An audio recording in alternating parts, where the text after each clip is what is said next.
Hello friends, good evening. स्वागत है आपका मेरे चैनल दंत ज्ञान पर। हर बार की तरह इस बार भी मैं बहुत ही इंटरेस्टिंग टॉपिक लेकर के आया हूं। आशा करता हूं कि आपको ये टॉपिक पसंद आए, ये वीडियो पसंद आए और ज़रूर इस वीडियो को अंत तक देखिए और इसे शेयर और लाइक ज़रूर करिएगा।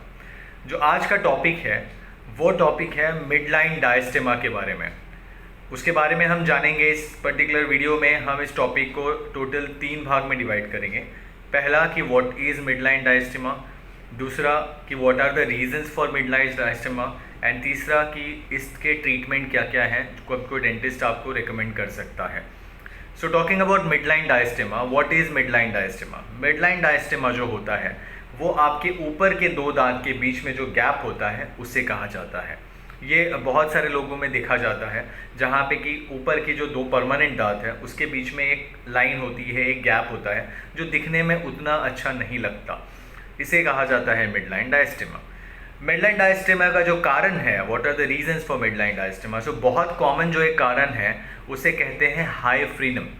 अब ये फ्रीनम क्या होता है? सो हर बार अगर आप देखेंगे जो ऊपर के 2 दांत हैं उसके ऊपर एक टिश्यू का फोल्ड होता है जिसे हम कहते हैं फ्रीनम। आइडियली वो जो टिश्यू का फोल्ड होता है वो 2 दांत के ऊपर की तरफ होता है और इसीलिए वहाँ पे कोई गैप नहीं होता। कुछ केसेस में क्या होता है, ये जो फ्रीनम होता है ये फ्रीनम थोड़ा नीचे की तरफ आ जाता है या फ्रीनम का लेंथ जो होता है वो थोड़ी ज़्यादा होती है जिसकी वजह से 2 दांतों के बीच में, ऊपर के 2 दांतों के बीच में गैप दिखता है। इसे कहा जाता है हाई फ्रीनम एंड ये बहुत ही कॉमन रीज़न है मिडलाइन डायस्टेमा या ऊपर के 2 दांत के बीच में गैप होने का। इसके अलावा अगर फ्रीनम नॉर्मल भी है तो भी कुछ केसेस में या कुछ पेशेंट्स में हम देखते हैं कि ये जैसे परमानेंट दांत आते हैं, अगर दूध के दांत सही समय पर नहीं गिरे हैं या बहुत जल्दी निकाल दिए गए हैं, एक्सट्रैक्ट कर दिए गए हैं, तो भी आगे के 2 दांत के बीच में गैप आने के कारण हो सकते हैं। तीसरा जो कारण है वो डेफिनेटली अगर आपके दांत बाहर की तरफ हैं या आपका पूरा जो जबड़ा है वो बाहर की तरफ है तो उसकी वजह से भी आगे के 2 दांत के बीच में गैप आ सकता है जिसे मिडलाइन डायस्टेमा कहते हैं। सो ये 3 बेसिक कारण हैं। सबसे जो कॉमन कारण है वो डेफिनेटली फ्रीनम जो है वो बड़े होने की वजह से मिडलाइन डायस्टेमा होता है। टॉकिंग अबाउट द ट्रीटमेंट, सो सबसे पहले जब आप एक डेंटिस्ट के पास जाएंगे इस पर्टिकुलर रीज़न को लेकर के या ये पर्टिकुलर प्रॉब्लम को लेकर के, तो हम ये जानने की कोशिश करेंगे कि ये किस कारण की वजह से हो रहा है। अगर ये हाई फ्रीनम की वजह से हो रहा है तो सबसे पहले उस फ्रीनम को सर्जरी के द्वारा, या तो वो मैनुअल हो सकता है या आप लेज़र ट्रीटमेंट भी यूज़ कर सकते हैं, उससे उस फ्रीनम को ऊपर की तरफ लाया जाता है ताकि फ्यूचर में वापस से वो फ्रीनम की वजह से गैप ना आए।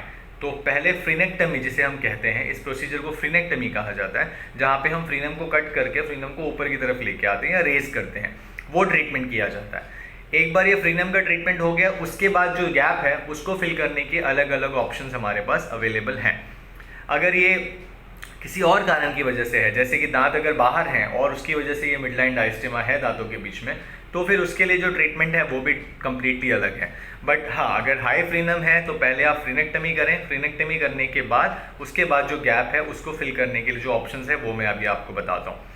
जो पहला ऑप्शन है वो बहुत कॉमन ऑप्शन है और बहुत सारे डेंटिस्ट इसको रिकमेंड करते हैं। स्पेशली गैप अगर बहुत ज़्यादा नहीं है, बहुत नैरो गैप है, तो उसके लिए हम ये ट्रीटमेंट सजेस्ट करते हैं या एडवाइस करते हैं जिसे कहा जाता है कॉम्पोजिट फिलिंग या एस्थेटिक रेस्टोरेशन, जहाँ पे इन 2 दांतों के बीच में दांत की मटेरियल का एक फिलिंग होता है, सीमेंट कहते हैं जिसे कॉम्पोजिट सीमेंट कहा जाता है, उसकी एक लेयर ऐड करके एग्जैक्टली सेम शेड को मैच करके हम एक दांतों को प्रॉपर नया आकार देते हैं जो कि नेचुरल दांत के साथ रिजेंबल करे।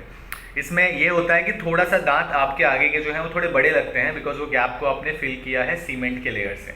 सो this is first option of midline diastema, treatment option of midline diastema which is composite filling. जो दूसरा ऑप्शन है वो है वीनियर्स का।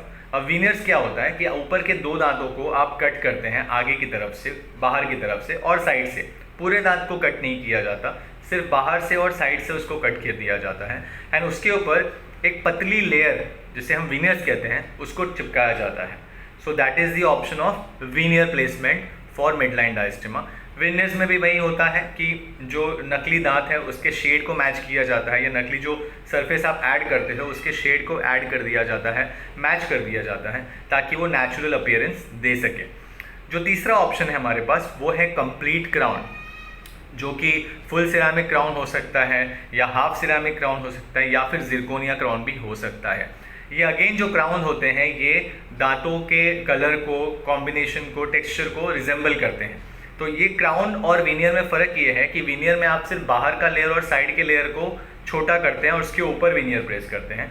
क्राउन में आप पूरे दांत को कट करते हैं। सो दोनों दांतों को चारों तरफ से कट कर दिया जाता है, उसे छोटा बनाया जाता है एंड उसके ऊपर आप 2 कैप फिक्स करते हो। ये अगेन एक परमानेंट इलाज है। एडवांटेज है क्राउन का ये कि आप क्राउन लगाने के बाद उसकी स्ट्रेंथ जो होती है वो थोड़ी ज़्यादा होती है वीनियर्स के कंपेयर में, तो आप उससे हार्ड चीज़ वगैरह भी खा सकते हैं।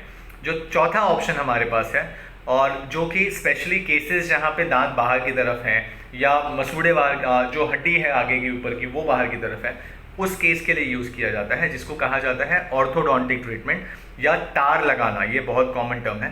तार लगा करके उस गैप को भी हम फिल करते हैं। सो ये 4 ऑप्शंस आपके पास हैं। जो पहला ऑप्शन है वो है कॉम्पोजिट फिलिंग, जो दूसरा ऑप्शन है वो है वीनियर्स, तीसरा ऑप्शन है कि आप वहाँ पे कैप लगा लें एंड चौथा ऑप्शन जो है वो है तार लगाने। डेफिनेटली तार लगाना जो है वो थोड़ा लॉन्ग टर्म प्रोसीजर है, उसमें समय ज़्यादा लगता है एंड वो भी एक परमानेंट इलाज है। सो ये था आज के वीडियो के बारे में। अगर मैं इसको कंक्लूड करना चाहूँ तो आज हमने जाना कि आगे के 2 दांत के बीच में जो गैप होता है उसको मिडलाइन डायस्टेमा कहा जाता है।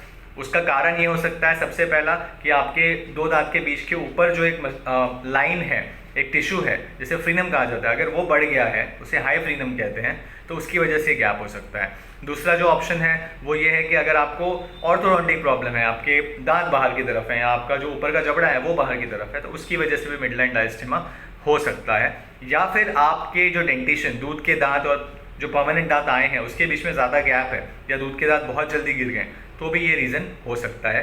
ट्रीटमेंट ऑप्शंस में अगर फ्रीनम का प्रॉब्लम है तो आप फ्रीनेक्टमी करेंगे, जिसमें कि आप फ्रीनम को थोड़ा लेवल में लाएंगे, कम करेंगे। एंड उसके बाद जो 4 उपचार हैं, 4 ट्रीटमेंट ऑप्शंस हैं, वो है कॉम्पोजिट फिलिंग, वो है वीनियर्स, वो है आपका फुल क्राउन एंड जो चौथा है वो है आपका ब्रेसेस या कंप्लीट ऑर्थोडोंटिक ट्रीटमेंट। आशा करता हूँ आपको मेरा वीडियो पसंद आया होगा। अगर कोई क्वेश्चंस हैं आपके पास तो डेफिनेटली आप उसको कमेंट सेक्शन में डाल सकते हैं। I will be happy to answer and keep smiling. मैं डेफिनेटली आगे भी बहुत सारे ऐसे वीडियोस जो डेंटल रिलेटेड इन्फॉर्मेशन दें वो लेकर के आऊँगा। और एक चीज़ कहना चाहूँगा मेरे दर्शकों को कि अगर आपको कोई पर्टिकुलर टॉपिक रिलेटेड वीडियो की ज़रूरत है तो आप ज़रूर कमेंट सेक्शन में पुट करें कि मैं कुछ ऐसा वीडियो बनाऊं जो आप चाहते हैं कि मैं उस पर्टिकुलर टॉपिक पे बात करूं, तो definitely I will be happy to share that as well. Thank you so much for watching my video. Do like, share and subscribe. Keep smiling. Thank you.